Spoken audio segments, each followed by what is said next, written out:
नमस्ते। Solid facts with Hemant अत्री में आप सबका स्वागत। जैसा आप देख रहे हैं हेमंत सर हमारे साथ मौजूद हैं। बहुत स्वागत सर।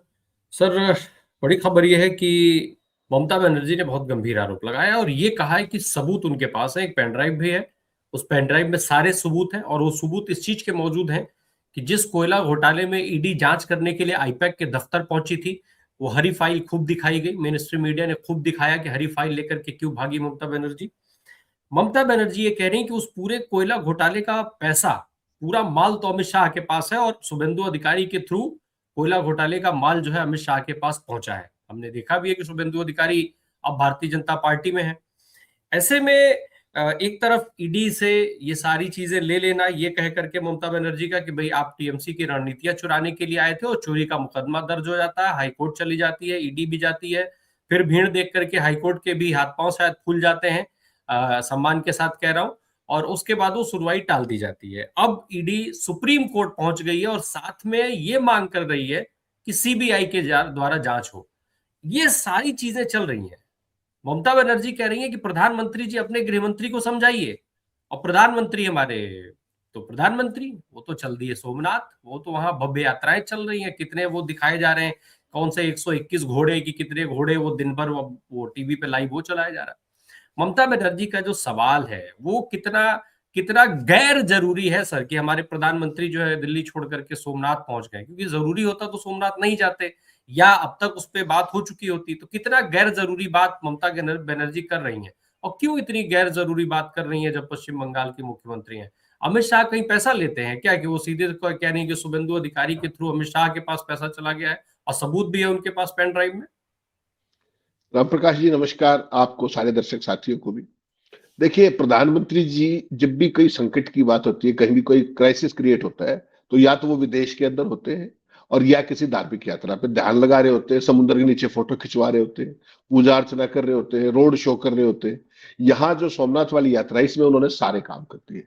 ढोल भी बजा दिया, त्रिशूल भी उठा लिया, पिक्चर भी हो गए, और आप मान के चलिएगा कि अगले 20 दिन तक भक्तों को यही फीड किया जाएगा।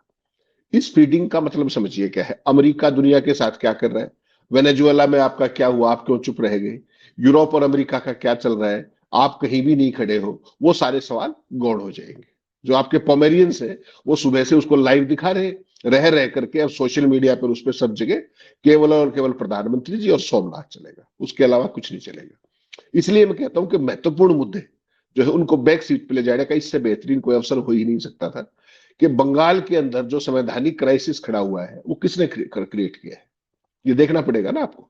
इलेक्शन कमीशन से चुनाव लड़ने की शुरुआत करते हैं, उन्होंने एसआईआर शुरू कर रखा है, पूरे 12 के 12 राज्यों में हाहाकार मचा हुआ है। ठीक, इलेक्शन कमीशन से जब वो मामला नहीं जमा पूरा, तो फिर सेकंड डिपार्टमेंट आया, जिसको विपक्ष इलेक्शन डिपार्टमेंट कहता है। वैसे मुझे और आपको तो ईडी का पता, मतलब एनफोर्समेंट डायरेक्टरेट पता है। वो गए आईपैक के दफ्तर में, उन्होंने जांच पड़ताल शुरू की, जो भी किया। ये मामला भी आपको बता दूं, सीबीआई ने दर्ज किया था नवंबर 2020 में, आपको ध्यान होगा। तो 2020 का मामला कब दर्ज हुआ था, जब चुनाव पिछला होना था 2021 का, उससे पहले वो मुकदमा दर्ज किया गया था। और रेड कब हुई, ठीक 5 साल के आगे बाद जाकर के। क्यों बीच में रेड क्यों नहीं हुई? क्या वो सारा सामान का इंतजार कर रहे थे जैन साहब के आएंगे सीबीआई वाले, ईडी वाले, तब उनको सौंपेंगे? काम देखिए इनके क्या है। जाके रेड की, ममता बनर्जी वहां पहुंची, उसके ऊपर मतभेद हो सकता है। मेरा भी ये मानना है कि ममता बनर्जी को खुद वहां नहीं जाना चाहिए था। संवैधानिक पद पर है वो, सारी चीजें अपनी जगह है, जोश में होश और सारी चीजें होनी चाहिए। उसके बावजूद जिस तरीके से ईडी का जो बिहेवियर है पूरे का पूरा, उसको आप देखेंगे तो हैरान रह जाएंगे। पहले उन्होंने उसी दिन जब ममता बनर्जी वहां गई, रेड हुई, उस दिन उन्होंने कलकत्ता हाईकोर्ट के अंदर पिटीशन मेंशन की। हाईकोर्ट ने कहा कि कल सुनवाई करेंगे 2:30 बजे, याद होगा आपको। हाईकोर्ट के अंदर जिस तरह के हंगामे की स्थिति हुई कोर्ट रूम के अंदर और सारा, तो जज साहिबा ने वो 14 तारीख तक डेफर कर दी है। इसी दौरान आपको जानकर हैरानी होगी कि ईडी ने आर्टिकल 32 के तहत, आर्टिकल 32 क्या होता है, मौलिक अधिकारों का हनन। मौलिक अधिकार किसके होते हैं, मेरे और आपके।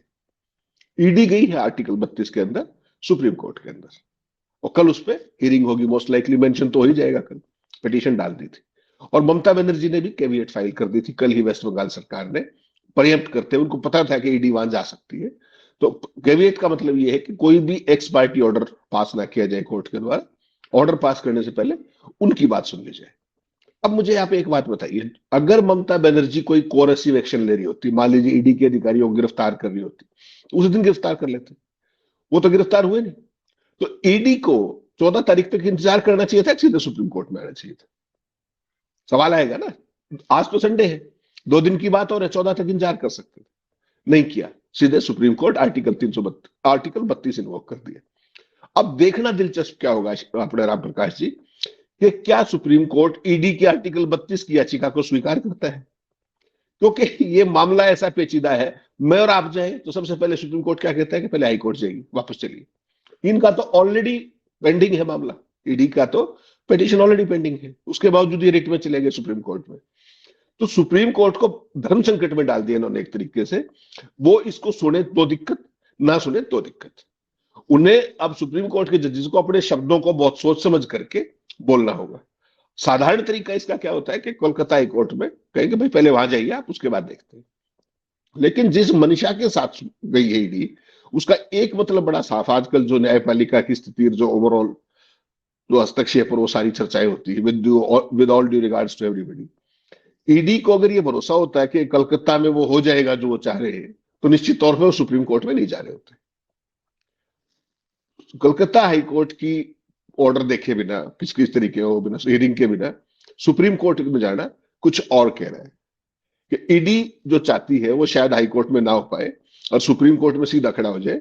वहां पर ममता बनर्जी के ऊपर कुछ टिप्पणियां होंगी, और टिप्पणियां आने के बाद फिर पूरे पोमेरियन जंगल राज और सारी चीजें करके और एक राष्ट्रपति शासन का माहौल बनाने की पूरी कोशिश की जा सकती है।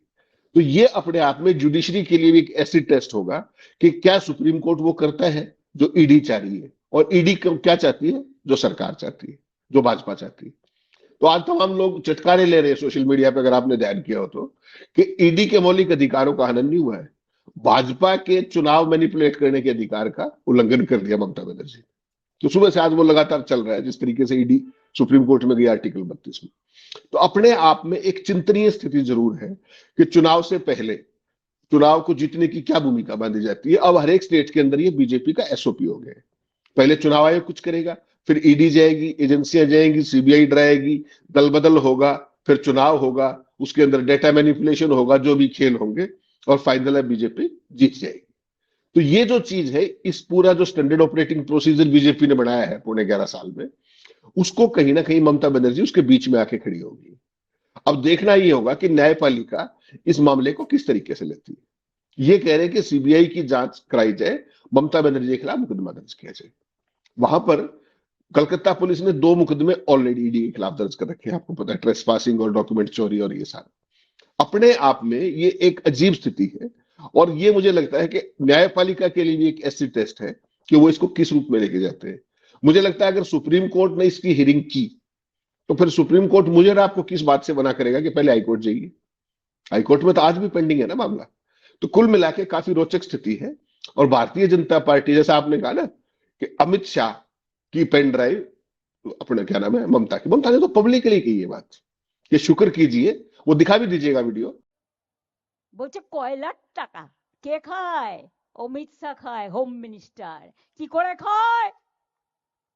গদ্দারের থ্রুতে টাকা যায়। গদ্দার অ্যাডপ্টেড সন হয়ে গেছে। জগন্নাথের থ্রুতে টাকা যায় শুভেন্দু অধিকারীর কাছে, আর শুভেন্দু অধিকারীর থ্রুতে টাকা যায় অমিত শাহর কাছে। শুনুন, আপনাদের ভাগ্য ভালো এখনো যে আমি চেয়ারে আছি বলে না ওই পেন ড্রাইভ গুলো বাইরে বের করে দিই না। বেশি লাগালে কিন্তু বলে দিচ্ছি, আমার কাছে সব পেন ড্রাইভ করা আছে, আমি কিন্তু ভান্ডা ফাঁস করে দেবো। আমি একটা জায়গা পর্যন্ত সৌজন্যতা মেনটেন করি, বাট মনে রাখবেন লক্ষণের সীমারেখা একটা আছে, দণ্ড কাটা একটা দণ্ডি আছে। লক্ষ্মণের দণ্ডি পেরিয়ে গেলে কিন্তু আর সামলে রাখতে পারবেন না। আমি অনেক কিছু জানি, বলি না শুধু দেশের স্বার্থে। আমি মুখ খুললে কাল সারা পৃথিবীতে হইচই হবে, কিন্তু আমি করি না, দেশটাকে ভালোবাসি বলি। जिसमें ममता बनर्जी कह रही है, वो कह रही है कि शुक्र कीजिए मैं सत्ता में हूं, अगर मैं सत्ता में नहीं होती तो मैं वो जो आपकी पेन ड्राइव है वो सारे देश को दिखा देती। ऐसे तो नहीं कह रही वो, उसको पता है कि इनको हेड ऑन कैसे लेना है। शुभेंदु अधिकारी कौन है ये भी उनको पता है, उन्हीं की पार्टी से गए हुए लोग, वो एक एक व्यक्ति को अंदर तक जानती है। उसको ये भी पता है कि बीजेपी को क्या हिट करना है और कहां हर्ट करेगा। उस सारे खेल के अंदर ममता बनर्जी बिल्कुल आमने सामने खड़ी हो गई है। अब जो एससी टेस्ट है वो न्यायपालिका का है कि वो करता है जो सरकार चाहती है, या पूरी परिस्थितियों का आकलन करते हुए एक निष्पक्ष शेयरिंग करके जो परिस्थितियां बनती हैं उस पर सबकी नजर जरूर रहेगी अगले 24 से 48 घंटे के अंदर। अब सर एक चीज और है कि शुभेंदु अधिकारी ने जो है उनको एक नोटिस भेज दिया है कि 72 घंटे में आप इसको जवाब दीजिए, नहीं तो मैं मानहानि कर दूंगा।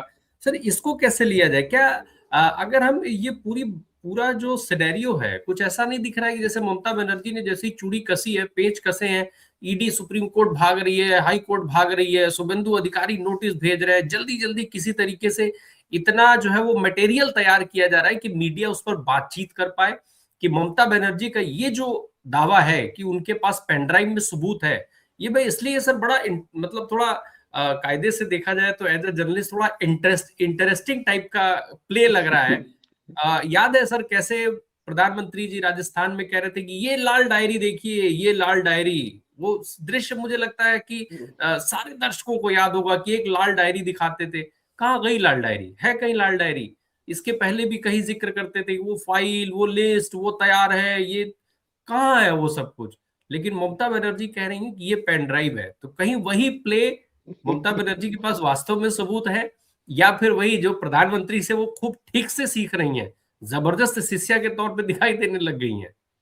नहीं, शिष्या नहीं, इनकी गुरु है वो। शिष्या कैसे हुई? इनकी गुरु है वो। और गुरु भी किस रूप में कि इनसे इन्हीं की भाषा में। देखिए, एक व्यक्ति अब तक था जो इनके सामने छाती तान के खड़ा होता था, उसका नाम था राहुल गांधी, जो डरता नहीं था। ममता बनर्जी कभी भी इतने तरीके से एग्रेसिव नहीं हुई थी जो अब हुई। और आप समझिए इशू क्या है, आपका कोई पॉलिटिकल जो स्ट्रेटेजिस्ट है उसके दफ्तर पर आप धावा बोल रहे हो जिस तरीके से, और उसका भी ये कहना चाहिए कि हमारा तो सारे का सारा डाटा एसआईआर से लेके कैंडिडेट से लेकर के चुनावी स्ट्रेटेजी से लेकर के हमारे सर्वे से लेके कैंडिडेट तक हर चीज वहां पर थी। और वो व्यक्ति जो जैन है, प्रतीक जैन, वो उनकी पार्टी की आईटी सेल का चीफ भी है। ठीक, आपने जांच करनी थी तो 5 साल से कौन रोक रहा था आपको? 2020 का मुकदमा है भाई साहब। अब इनको जाके जनवरी 2026 में याद आया कि नहीं नहीं वो उसकी जांच कर लो। तो सीधा सीधा मतलब क्या है कि जो उनकी वाइटल इंफॉर्मेशन है, जो आरोप लगा रही है तृणमूल, उसको हथिया लो। ममता बनर्जी इनकी गुरु है, शिष्या नहीं है। वो अटल जी के कैबिनेट के अंदर मंत्री थी, तो मोदी जी की लाल डायरी तो आज तक कोई मिली नहीं, ये तो आप छोड़ दीजिए बात। मोदी जी का तो जो आज तक उन्होंने कहा कुछ नहीं मिला है। भारत विश्व गुरु भी बन गया होगा, 15 लाख खाते में भी आगे होंगे आपके, सारा जो है अपने क्या नाम है स्मार्ट सिटी बन गए होंगे। ये सब फर्जी बात। आपके सारे मंगलसूत्र भी छीन ले होंगे सबने, आपके गाय भैंस छीन ली होंगी। ये सब जो मोदी जी करते हैं, उन्होंने तो प्रधानमंत्री के पद की जो गरिमा का जो किया है वो एक अलग पक्ष है। लेकिन ममता बनर्जी का जो हम शुरू से ही बात करते हैं, ना केवल वो लड़ाकी है, उसके कहीं ना कहीं टेम्परामेंट को टेस्ट कर रही है भारतीय जनता पार्टी। जो ये ईडी की रेड लगवाई, ये एक ट्रैप भी हो सकता है कि तुम ये करो, वो आएगी एकदम एग्रेशन में आ जाएगी और वो ये करेगी। टू दैट एक्सटेंट इनके ट्रैप में वो आ गई है, सुप्रीम कोर्ट और हाई कोर्ट के रडार पे भी आ गई। और आजकल न्यायपालिका में क्या क्या होता है मुझे आपको बहुत ज्यादा बताने की जरूरत है नहीं। लेकिन सवाल ये है कि बीजेपी ये कर क्यों रही? बीजेपी जबरदस्त प्रेशर के अंदर है। वहां पर जिस तरीके से अभिषेक बनर्जी एसआईआर के खिलाफ यात्रा निकाल रहे हैं, उसको आप देख लीजिए किस तरह का रिस्पॉन्स मिल रहा है हर जगह अक्रॉस बंगाल। अगर ये पार्टी हार रही होती तो ये रिस्पॉन्स नहीं मिलता। ममता बनर्जी 2 घंटे के नोटिस पे सड़कों पर उतर लेती है, हजारों आदमी पीछे साथ हो जाते हैं। उसका एक मतलब तो साफ है ना कि जो कुछ उसके बाद भाजपा पहली बार भारतीय जनता पार्टी की बंगाल इकाई ज्ञानेश गुप्ता की एसआईआर पर सवाल उठाती है। आपने कभी सुना है ये? एसआईआर की समर्थक एक ही पार्टी, उसका नाम भाजपा है, और तो एनडीए के अलायंस भी नहीं उसका समर्थन कर रहे, केवल भाजपा कर रही है। और अगर बंगाल भाजपा उसका विरोध कर रही है तो इसका मतलब समझ जाइए क्या है। मतलब ये है कि जो खेल करने चले थे वो खेल अब तक पूरा नहीं हो पाया, इसलिए वो कहीं ना कहीं दबाव के अंदर है। उस सारी स्थिति में ममता बनर्जी को एक पॉइंट मिल गया कि कम से कम वो झुकती ना दिखे, बंगाल की जो लोगों की लड़ाई है वो लड़ती दिखे। आपको पता है वहां पे वो लेफ्ट को पहले ही निपटा चुकी है, Congress for all practical purposes निपटा चुकी है। तो अब रह कौन गया? भारतीय जनता पार्टी। भारतीय जनता पार्टी और पोमेरियन 2021 में भी ये कह रहे थे कि 200 से ऊपर सीट आएंगी, याद होगा ना आपको, तमाम सर्वे दिखा दिए थे, और सीट आई 77 और ममता बनर्जी की बढ़ गई। ये चीज आपको देखनी पड़ेगी कि ममता को चुनाव भी लड़ना आता है, उसके हाथ में सत्ता भी है, उसके हाथ में सारा सिस्टम भी है, बीएलओ से लेके ईआरओ से लेके सब कुछ उसका है। और इसीलिए भारतीय जनता पार्टी की ईडी, मैं सरकार की नहीं, आज भाजपा की ईडी कहना पड़ेगा आपको, क्योंकि भाजपा ईडी को सबसे ज्यादा सपोर्ट कर रही है जब से ये घटनाक्रम हुआ। ईडी अपने आप में एक जांच एजेंसी है, वो अपना बचाव करने में, एक्शन लेने में सक्षम है, उसको भाजपा की जरूरत नहीं है। यहां समस्या क्या है कि जो भी एजेंसी, चाहे चुनाव आयोग हो, चाहे ये हो, ईडी हो, चाहे सीबीआई हो, उसकी डिफेंस में सबसे पहले कौन खड़ा होता है आकर के? भारतीय जनता पार्टी। क्यों? उनके पास अपनी डिफेंस नहीं है क्या? इससे मतलब साफ है कि दोनों की बिल्कुल हैंड इन ग्लव है हर ऑपरेशन के अंदर। तो वैसी सूरत के अंदर अब जो है खेल बड़ा रोचक हो गया है। बीजेपी ये चाहेगी कि किसी भी तरीके से, ये नहीं कुछ और करना पड़े तो वो भी, कुछ भी झूठा सच्चा कोई खास बात नहीं, एक बार बंगाल में राष्ट्रपति शासन लागू हो जाए, एक बार।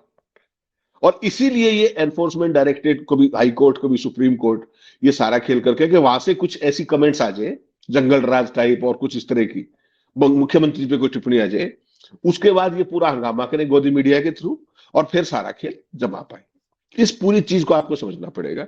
इसीलिए आपने देखा होगा जब भी इस तरह का कोई संकट होता है तो प्रधानमंत्री जी या तो विदेश में मिलेंगे आपको, या धार्मिक यात्रा पे मिलेंगे। तो उस सेकंड पार्ट पे राज्यपाल तो ऑलरेडी कह चुके हैं कि हम कानूनी सलाह ले रहे हैं। वो तो डे वन पे ही जैसे ही तुरंत भारतीय जनता पार्टी की टीम जाकर के मिली और राज्यपाल ने उसी दिन कह दिया कि ये कोई पहला मामला, मतलब राज्यपाल ये बयान दे रहे हैं कि ये कोई पहला मामला नहीं है जो गैर संवैधानिक हो, और हम जो है वो कानूनी सलाह ले रहे हैं और बहुत जल्दी निश्चित तौर पे जो है एक्शन होना चाहिए और बहुत जल्दी एक्शन होगा। ये राज्यपाल का स्टेटमेंट है। तो ऐसे में राष्ट्रपति शासन लगाए जाने की जो बात है सर, लेकिन सवाल ये कि अब तो चुनाव ही बहुत कम समय बचा है, तो राष्ट्रपति शासन लगाने का क्या लाभ होगा उनको? अरे बहुत लाभ होगा राम प्रकाश जी। पूरे का पूरा सिस्टम ममता से हाथ में निकल के गवर्नर के पास आ जाएगा। गवर्नर किसके अपॉइंटी? केंद्र का। जिसको चाहेंगे रिटर्निंग अफसर लगाएंगे, डीसी लगाएंगे, जो सिस्टम एसपी लगाएंगे, जो खेल करने वाला कर देंगे। उत्तर प्रदेश में देखते नहीं आप कैसी कैसी सीटों के ऊपर भाजपा जीत गई, कोई भी सपने में नहीं सोच सकते थे। मैंने तो खुद वहां देखा एक दिन जब चुनाव बाई इलेक्शन चल रहे थे, किस तरीके से लोगों से घर से निकलने दे रही थी पुलिस। तमाम चीजें दुनिया ने देखी भाई। वो तो भारतीय जनता पार्टी का तो किसी भी तरीके से एक सूत्रीय एजेंडा ये है कि एक बार शासन की कमान आ जाए। मैं बिहार में आपको कहा करता कि बिहार में ये खेल कर चुके हैं, वही महाराष्ट्र में इन्होंने किया था। वो सारा खेल ये यहां रिपीट करने की फिराक में है। उसके बीच में अगर कोई खड़ा है तो उसका नाम ममता बनर्जी है। ममता बनर्जी को एक बार कुर्सी से हटा दो, फिर इलाज कर दे, क्योंकि election commission with them, administration एक बार और हाथ में आ जाए, उसके बाद तो कहानी कुछ नहीं, जैसा चाहेंगे वैसा खेलेंगे। इसीलिए प्रधानमंत्री जी आपने देखा सोमनाथ में अपने को लिए खड़े ढोल बजा रहे, ताकि ये ना लगे कि वो कहीं भी एक्शन में, इस एक्शन में इन्वॉल्व है। ये चीज देखनी पड़ेगी। और एक खास इकोसिस्टम को, जो पूरा नेशनल और इंटरनेशनल फेलियर्स हैं आपके, उन सबको दबाने के लिए हाथ में त्रिशूल ले लो, खड़े हो जाओ, मत मस्तक पे तिलक लगा लो, फोटो खिंचवाओ। अगले 15 दिन 20 दिन वही सब चलेगा और ये सारी चीजें सेकेंडरी हो जाएंगी। हिंदुओं को मजबूत करने चल पड़े। भाई साहब, जो ये अपने इंदौर में मरे वो हिंदू नहीं थे क्या? कोई एक शब्द बोला प्रधानमंत्री जी ने? एक शब्द बोला क्या? वो हिंदू ही थे, वो मर गए बेचारे। उसके बाद कुंभ के अंदर जो कुछ हुआ, संख्या को पुष्टि करने को तैयार नहीं कोई। दिल्ली रेलवे स्टेशन के ऊपर हिंदू ही मरे थे, वो भी भगदड़ के अंदर। कैसे घंटों के अंदर पोस्टमार्टम करा के, भनक भी नहीं लगने दी, 10-10 लाख रुपए नगद पकड़ा करके, एक एक पुलिस वाला बिठा करके और गांव में भेज दिया। दिल्ली की भगदड़ रेलवे स्टेशन की याद होगा आपको। तो वो हिंदू कौन से हिंदुओं की रक्षा कर रहे हैं? कोई हिंदू बिंदु नहीं है। इनका केवल अपना पॉलिटिकल एजेंडा है। इन लोगों को समझ में आ जाए तो भला है, वरना देश का सुरक्षा सलाहकार ये कह रहा है कि बदला लेना चाहिए 1000 साल पहले। अपमान खुद के दोनों बेटे विदेश में, दोनों बेटे विदेश में, भारत के नागरिक नहीं। अरब के अंदर व्यापार करता है, दूसरा सिंगापुर के अंदर है, और मेरे और आपके बेटे यहां पर 1000 साल पर। लड़ाई आगे के लिए लड़ी जाती है, वर्तमान के लिए लड़ी जाती है, अतीत के लिए लड़ी जाती है। अंग्रेजों से लड़ने जाओगे, किससे लड़ोगे? मुगलों से लड़ने जाओगे तो है ही नहीं अब। तो पूरे देश के सिस्टम की तबाही की गारंटी लेकर के घूम रहे हैं ये लोग, और किसी भी तरीके से गुमराह कर दो, अंतरराष्ट्रीय, आप मुझे बताइए एनएसए का काम क्या है? मणिपुर को संभाल लो ना, जो आपका काम है। 83 साल आपकी उम्र है, युवाओं को कह रहे बदला लेना चाहिए 1000 साल पुराना। बताइए आप, आज का युवा बदला लेगा या अपना भविष्य बनाएगा? 500 यूनिवर्सिटीज की लिस्ट आई है राम प्रकाश जी, 500 यूनिवर्सिटीज की। आपकी एक नहीं है उसमें, दुनिया की टॉप 500 यूनिवर्सिटीज में आपकी हिंदुस्तान की एक भी नहीं है। और आप क्या बनोगे? विश्व गुरु बन जाओ, जाओ। अनपढ़ों के विश्व गुरु बन सकते हो आप, कुपढ़ों के बन सकते हो। महाराष्ट्र का मंत्री क्या कह रहा है? ये बोइंग बोइंग तो बाद में जहाज बनाए, हमारे पास तो पहले ही पुष्पक था। आज ही का है, कर लीजिए, क्या करेंगे आप? तो इनको इनको देश को राह नहीं दिखाई, इनको देश को गुमराह करना है, धर्म के नाम पर, जाति के नाम पर, किसी भी नाम पर। जवाब दे दो ना मुझे कि इंदौर में मरे वो हिंदू नहीं थे क्या? किसकी जिम्मेदारी है उसको? प्रधानमंत्री का एक ट्वीट देखा क्या आपने? गृह मंत्री का देख लिया? Who is responsible for that? नहीं, ये जो पूरा अभी अब जो खेल दिख रहा है सर, जिस तरीके से ईडी सीबीआई जांच की मांग कर रही है, मतलब खुद उसके बस का अब कुछ रहा नहीं, वो तो सरेंडर कर चुकी पूरी तरीके से, कि अब सीबीआई जांच की मांग कर रही है। हाई कोर्ट पर खुद ईडी को भरोसा नहीं रहा, वो सुप्रीम कोर्ट भागी है। शुभेंदु अधिकारी नोटिस दे रहे। सर एक चीज, कुछ एक और शेड्यूलिंग ऐसी नहीं दिख रही जैसे बस शुभेंदु अधिकारी, मैं मुहावरे के तौर पर सिर्फ प्रयोग कर रहा हूँ, शुभेंदु अधिकारी जो है वो बलि का बकरा बनते दिखाई दे रहे हैं, और आज नहीं तो कल अगर राष्ट्रपति शासन नहीं लगा पाते हैं in any case, Mamata Banerjee Suvendu अधिकारी को टांग देगी। नहीं, अभी तो नहीं है, लेकिन अगली बार नंबर अगर सरकार आ गई तो पक्का इलाज हो जाएगा, ये मान करके चलिए। इस बार तो क्योंकि अब समय बहुत थोड़ा रह गया है, और सरकार भी स्टेज पे आकर थोड़ी लेम डक्सी हो जाती है कि सामने सामने की लड़ाई से बचते हैं, एक बहाना वो और नहीं देना चाहेंगे। एक साथ ना सारे मोर्चे खोलने की कभी जरूरत नहीं होती। जब आपने सीधा अमित शाह की पेन ड्राइव का जिक्र कर दिया, तो शुभेंदु अधिकारी तो बहुत छोटी चीज है, बहुत ही छोटी। उसको तो बंगाल में रहता है, कभी भी वो कर लो। तो Mamata Banerjee to that extent समझदार है कि वो इस तरह के सारे मोर्चे नहीं खोलेगी। और शुभेंदु अधिकारी भी कोई नोटिस वोटिस देने का कोई बहुत मतलब नहीं होता। आपने मेरे खिलाफ माना नहीं करना है तो कर दीजिए सीधा, हु स्टॉप्स यू? नोटिस देना है तो सिर्फ एक आई बॉल कैचिंग की वो है कि किसी वकील को बोल दिया, भेज दिया, 2 दिन खबरें बनी रहेंगी ममता बनर्जी से टकरा रही है भाजपा, शुभेंदु ने दी चुनौती, लेकिन सर तो खबरें मानहानि बनाने तो अब का। बड़ा हथियार बन चुका है ना भाजपा के लिए। राहुल गांधी पर उन्होंने टेस्ट किया है, और कैसे मैक्सिमम सजा दिला करके राहुल गांधी की वो सदस्यता ले लेते हैं। ऐसे में भाई कोर्ट अगर जिस तरीके के सवाल आज उठाए जाते हैं, जो हश्र दिख रहा है न्यायपालिका का, तो भाई आसान है ना कि शुभेंदु अधिकारी से मानहानि का एक मुकदमा करवाइए, और फिर उसके बाद इलेक्शन के बाद जब चुनाव जीत लेती है ममता बनर्जी, सरकार बना लेती है, तो उसके बाद उनको कन्विक्ट कराइए, सजा कराइए 2 साल की, और उनकी सदस्यता चली जाएगी विधानसभा की। उसके बाद वो मुख्यमंत्री नहीं रहेंगी, तो वो तो बहुत आसान एक बड़ा हथियार हो जाएगा उनके लिए। राम प्रकाश जी, ये सारे ब्याह के गीत, हमारे हरियाणवी में कहावत है, ब्याह के गीत सारे सच्चे नहीं होते। ये पोस्टरिंग है, आपको तत्काल प्रभाव के लिए। मैं कुछ और नहीं कर सकता, तो एक नोटिस देके खबरों में आ गया, इससे ज्यादा भी कुछ नहीं है और इससे कम भी कुछ नहीं है। प्रधानमंत्री जो जो बातें कहते हैं विपक्षी नेताओं के बारे में, कितनी माना नहीं करा दोगे आप? सुबह से शाम तक जो इनके पूरे भाजपा बोलती है विरोधियों के बारे में, मैं कह रहा हूं कोर्टों को और कोई काम ही नहीं बचेगा, केवल केवल माना नहीं बच जाएगी। तो इस चीज का उनके कोई ऊपर तो मतलब लागू नहीं है। उनके ऊपर नहीं, तो लागू नहीं होता। लागू का उसका सवाल नहीं है राम प्रकाश, ये केवल एक पोस्टरिंग का खेल है कि अब सारा का सारी खबरें ममता पे फोकस ना हो जाए, इसलिए ये कर दो कि शुभेंदु ने भी उनको नोटिस दे दिया है। बाकी काम को मेरिन मीडिया कर लेगा, उनके पास वो फुटेज है, सारी चीज है, वो सारा खेल वो कर लेंगे। उनको तो रनडाउन तक बताया जाता है भाई। साउथ ब्लॉक में जो आपके मित्र बैठे ना, ये रेन भाई, रनडाउन तक बताते हैं कि खबर नंबर 1 2 3 4 आज ये डिस्कशन होंगे, फलाना ये हो, एक्सपर्ट ये होंगे, वो संघ के प्रचारक ये होंगे, फलाना ये होगा, सारी चीजें बताई जाती है।